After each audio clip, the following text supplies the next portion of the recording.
Hello and welcome to 360 Sports on this beautiful Monday morning. A lot of sporting action from football to cricket all over the world, in Africa, in Nigeria, and everywhere in Europe. It was all full of action over the weekend. I am Emmanuel Fashimi, welcoming you to the show this lovely Monday morning. I will not be doing the show alone. I have my friend, my brother, all the way from Niger State. He will be joining me on the Zoom this morning, Isaac Omidiji. And before Isaac Omidiji will join us, let's go to the first story we have for you this morning, where Nigeria finished fourth at the Kibuka T20 tournament right there in Rwanda after they lost their third place match to Kenya. They defeated Kenya back-to-back, and then the third time they met Kenya, and they were Pullman 48 runs. It ended, and Nigeria came fourth in that order. And for Rwanda, they said they were going to host and win the tournament, and eventually they hosted and they won it by beating Uganda in the last game. It was actually a very nice outing for the Nigerian yellow and green girls, as they are called, because they gave it all. They tried their best. It is the 9th edition, and this is the 4th time that Nigeria will be appearing on, will be going to this tournament, and they did very well. Even though we finished 4th, it's only painful that we lost the 3rd place match to Kenya because of, will I say, maybe fatigue setting, because they actually had to play those matches back to back, and at the end of the day they were not able to hold their own against the Kenya ladies, and they lost out to the Kenya ladies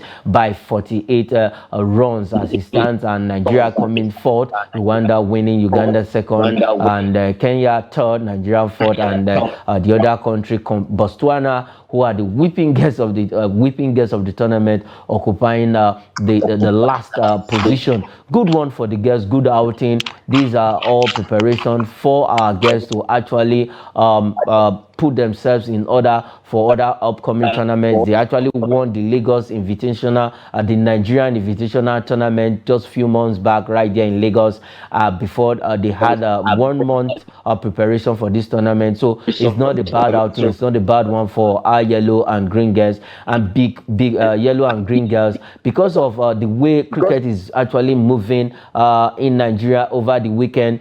We were given an award for the country developing fast when it comes to cricket in the ICC World Cricket Awards that was held over the weekend, and Nigeria won that particular award. And what gave Nigeria that award was the way they went to Zamfara. When you say Zamfara, you should know the terrain very well. They were able to get almost more than 50 players, girls, playing cricket right now in Zamfara, and Nigeria had to move their attention to Zamfara, and which ICC actually saw the way the Nigerian Cricket Federation went about it, and we were given that award as the fast developing cricket nation in Africa and in the world at large. It was quite a very huge achievement. Like I always say, in the next 2-3 years, we should be singing Uhuru about cricket in Nigeria. And Isaac Omidiji, all the way from Niger State. Isaac, welcome on the show. Okay, Isaac will join me quickly to actually talk about the Kibuka T20 tournament right there in Rwanda, where we actually came fourth. Like I said, we were given that award of the country that is fast developing when it comes to cricket over the weekend, and it was quite an achievement. I think the Cricket Federation in Nigeria is actually doing well. If other federations in Nigeria can at least emulate what the Nigerian Cricket Federation is doing, the likes of NVBF, that is the Nigerian Volleyball Federation, the HFN, the Handball Federation of Nigeria, a lot outside. We can switch attention outside football. We can also get medals, laurels, trophies from other sports if we actually know that sports is business, because I think we're still lagging behind, because we have now actually come to terms that sports is business, and that is why we still struggle in some of these sports, and we have taken football and then basketball as the major sports that we should be striving in. And I love what the Cricket Federation of Nigeria is doing, and the NVBA, that is Nigeria Volleyball Federation, by making their sports viable. And these two federations, like I said,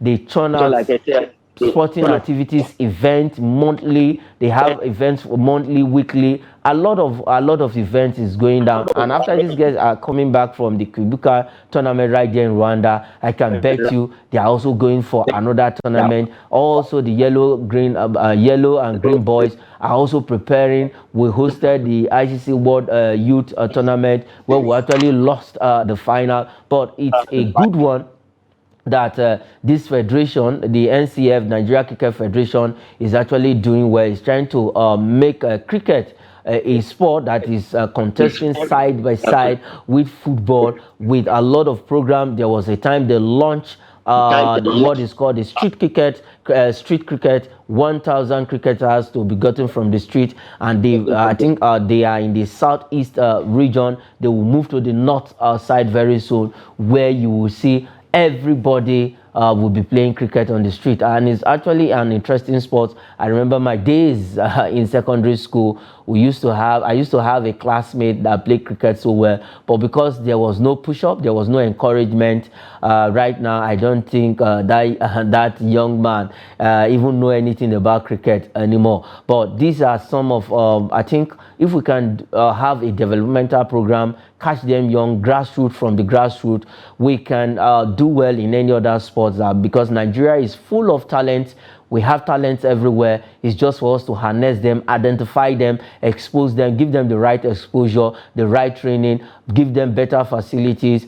Who says we can dominate when it comes to sport in the world, just like the USA, the US of this world, China, South Africa in Africa, and every other country that is doing so well when it comes to sport. And we're still waiting for Isaac Omidiji to actually join us all the way from Niger State on the Zoom link this morning. And if Isaac eventually joins us, we'll actually say one or two about the Kwibuka 20 tournament. Okay, I think Isaac is ready for us right now. Isaac, I was just talking about Nigeria finishing fourth at Rwanda, where the Kwibuka T20 tournament happened, and our ladies lost the third place match to Kenya by 48 runs. What's your take about that?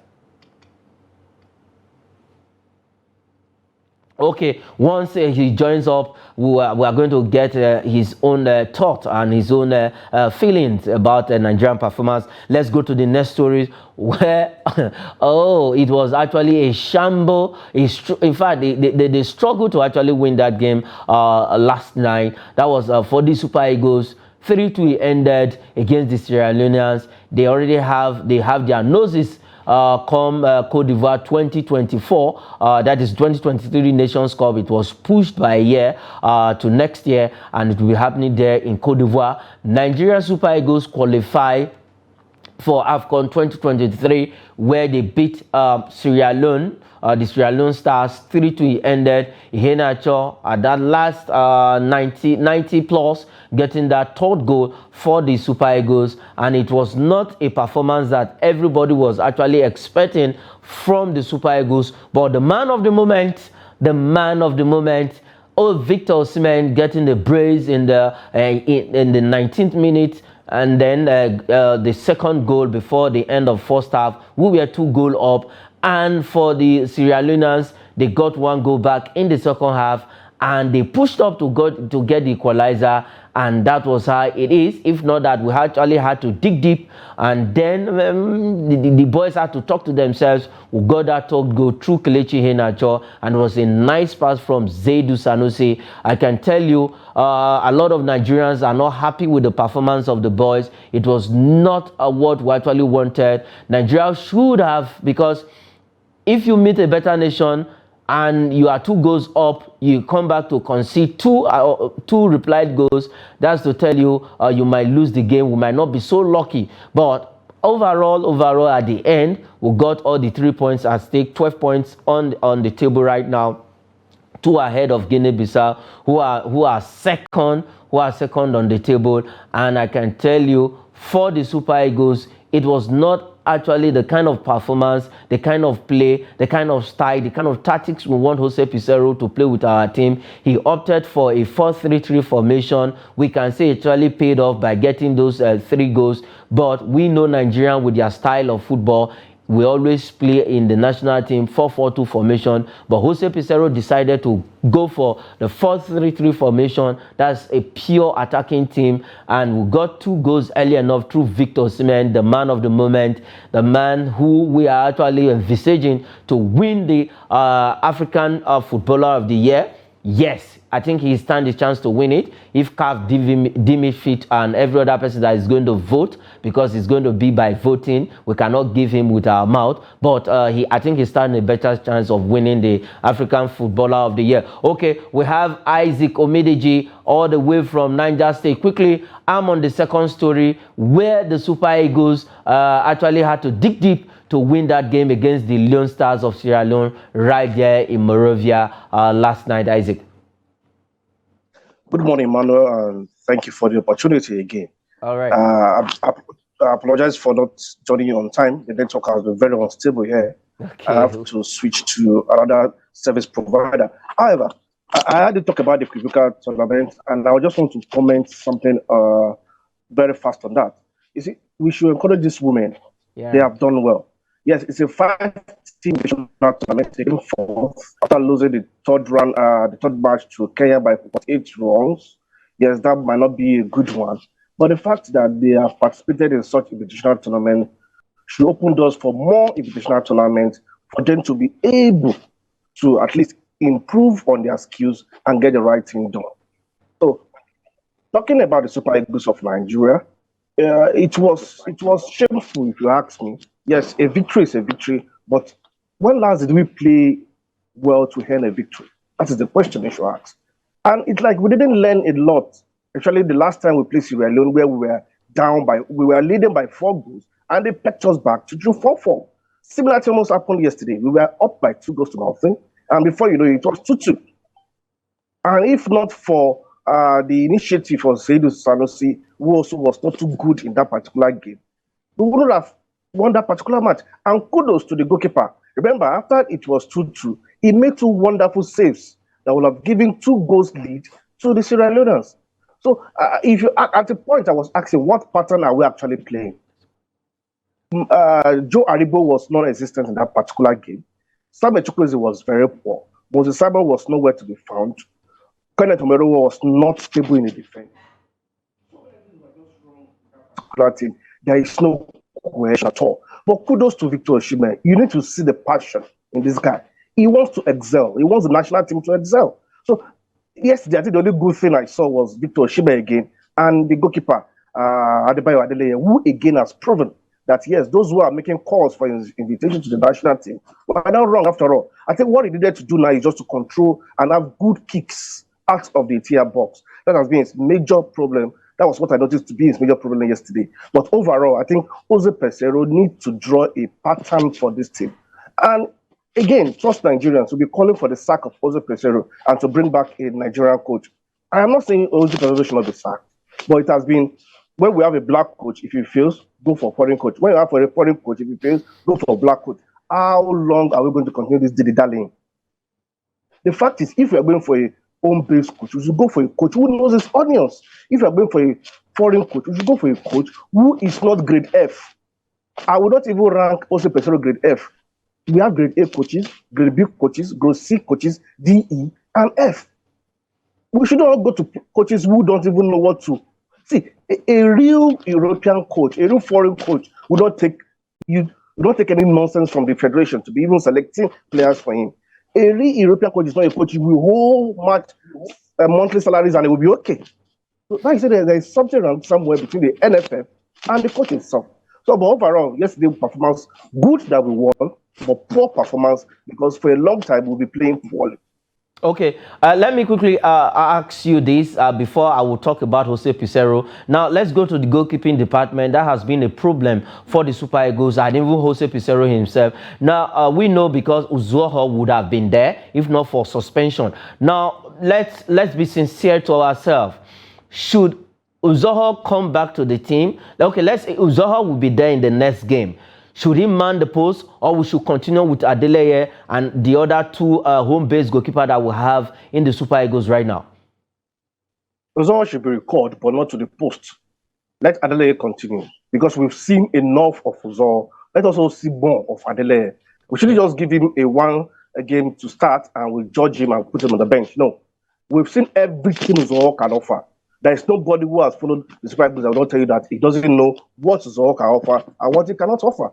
So let us get more of Adeleye. Most people are not watching him in his club side because he's playing in Israel. Yeah. So whenever the Super Eagles have opportunity to play, let us bring in Adeleye. He hasn't shown to be a bad goalkeeper. No, he is not.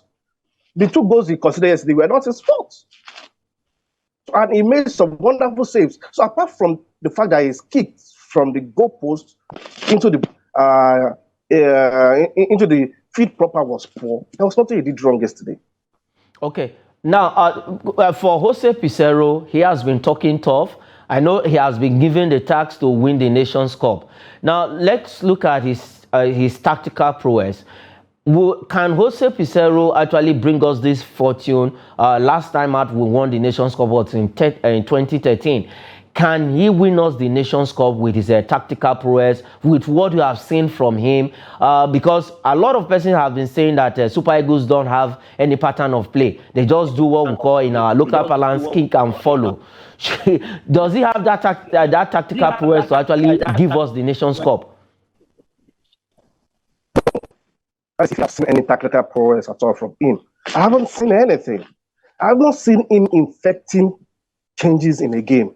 What I mean changes, I don't mean substitutes, but changing the pattern, changing the direction of play, changing the game plan. I've not seen it from him. Let us look at top coaches like Jose Mourinho, top coaches like Pep Guardiola. They make decisions during the game that changes the match. You know that, okay, they are reacting to something they have seen from the opponent. No, but from us, no, we haven't. And also, Pesaro has not really offered that to us. I remember in that particular game yesterday, the Seleccionados came back in the second half with a game plan. And what is that game plan? It was to be more physical and get some of our players injured. If you notice, what is a technical this owner supposed to do? Advise of players how to play. But instead, we saw some of our players even reacting and falling to the prey of these Seleccionados. No, you have to be tactical about it. Since they are coming physical, play your game easy. Let them get more fouls. Unfortunately, even the referees yesterday, just because we won the game, I think most people have been shouting about the referee. The referee was very poor. Very, very poor. Critical fouls, dangerous fouls, that he couldn't even blow or even give a card for. Such referee shouldn't even make it to the CAF tournament at all, if you ask me. So for Jose Pizarro, he has not even really given anything for me to say what he has can take us or win us the AFCON. Okay, what he has will actually give us the AFCON title. Let's hope that because with the way he's talking, he actually try his best by giving us, or let's even get to the final first before start talking about maybe winning the title. We are still staying on Africa. This time around, we are going to talk about the club football, where Enyimba will be playing in the CAF Super League this time around. This was proposed in 2020. Now it's going to take off. The tournament will be coming up by August, and then Enyimba, the champions of the Nigerian Premier League, as it will be called from next season, will be participating in that tournament, and we have a lot of other big names that will be playing. The likes of Al Ali and the rest of them will be in this tournament. But for Enyimba, let's look at Enyimba chances playing in the CAF Super League.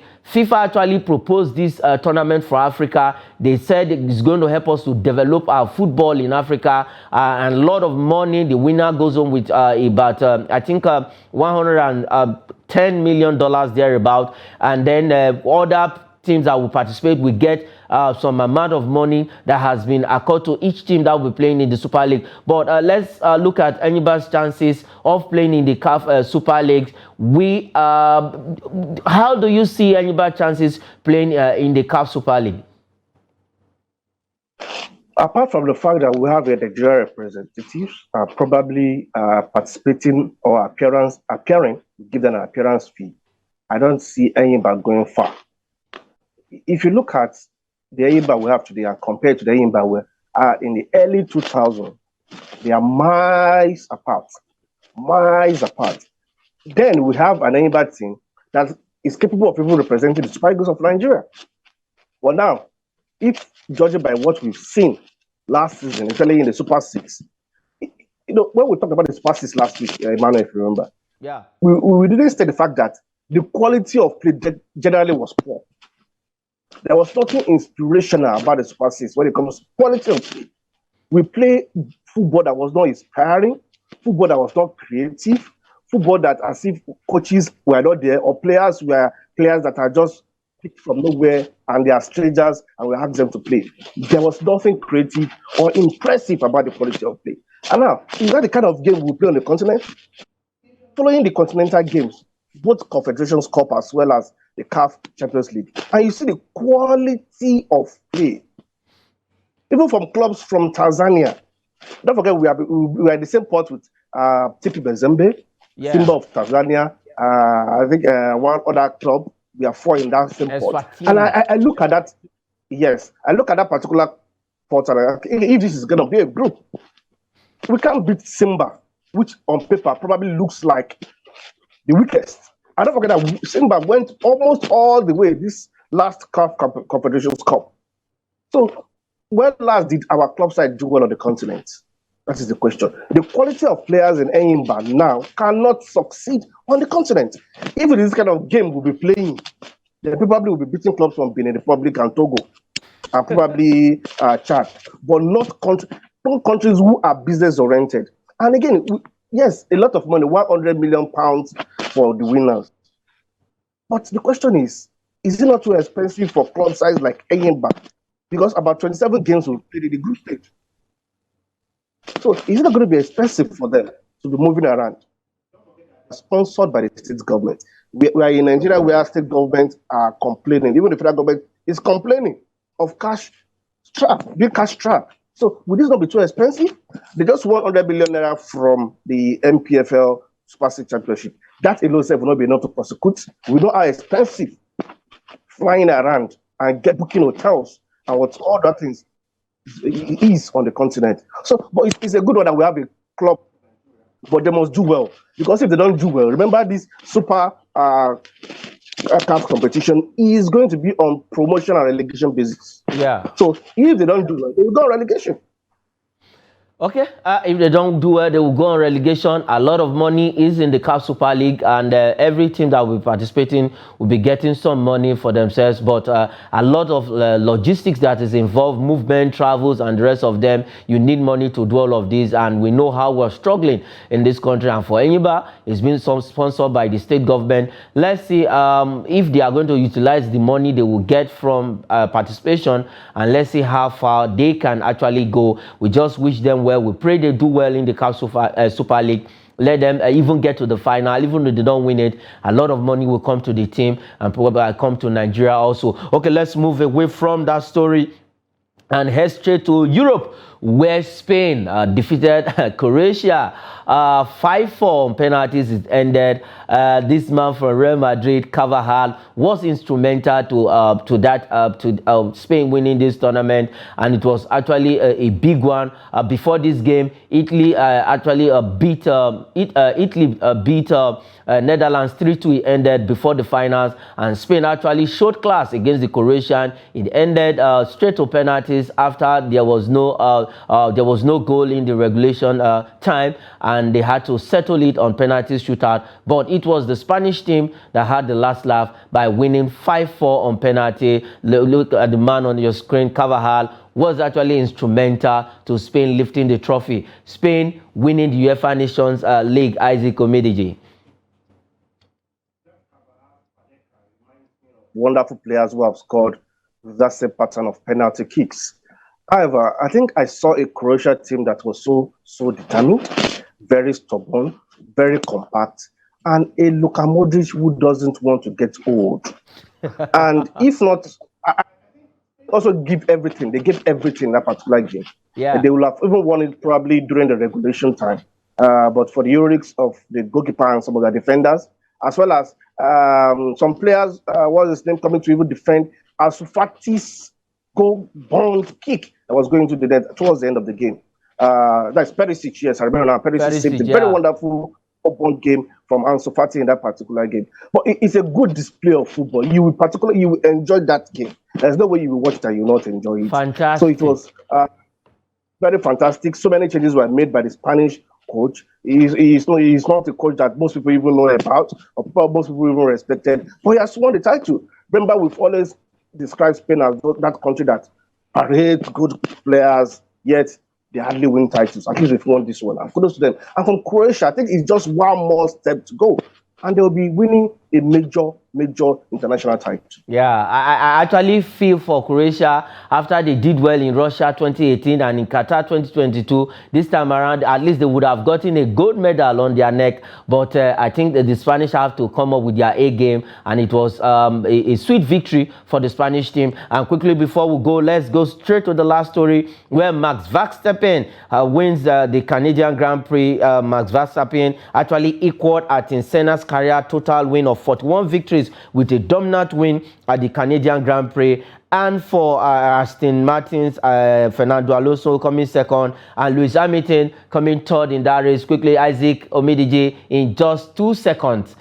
Max Verstappen winning the Canadian Grand Prix. He is showing that he still has a lot to do. I mean, to give to the fans of Formula One.